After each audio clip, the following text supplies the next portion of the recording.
We're here with Grandmaster Hikaru Nakamura. Had the longest game of the day today, a very complicated draw. The commentators next door were saying that this idea of whites of bishop takes h5 followed by d6 was a good practical chance because it gave you so many options. Did you agree that there was just so many options at every turn?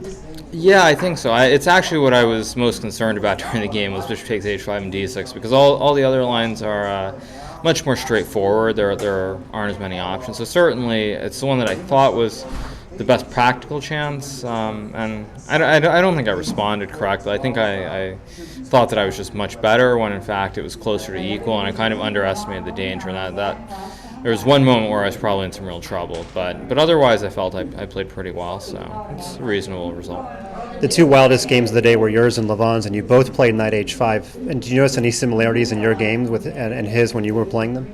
No, not right off, because I mean, in my game the king was castled already. But yeah, that's true. Putting a knight on h5 and doing something crazy, it's kind of typical for a Benoni structure, certainly, which occurred in both our games.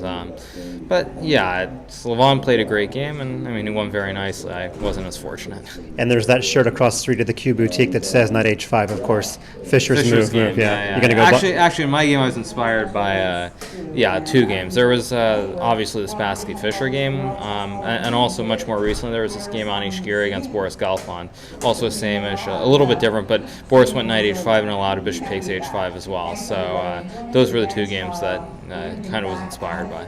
This year, your results have been what seem to be the best of your career. You've won in Zurich, you've won in Gibraltar, you've won the U.S. Championship. I'm sure you're going to tell me which ones I've left out.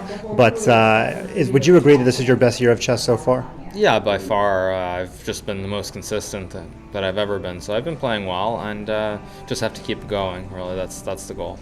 And last question, you came here from Detroit where you gave a simul to about 50 youngsters. I know in Detroit, because of the cheap rent space, the arts community, the culinary community is all starting to take off. Can chess be a part of revitalizing a city like Detroit? Certainly. I have to say, like I mentioned in the commentary, I was very impressed by the level of chess there. Kevin Feit's group and Detroit Young Thinkers are doing a fantastic job. So certainly I think something that's as educational as chess can be a very big benefit to a city which is trying to come back, a city like Detroit. So certainly I think there's hope there for sure.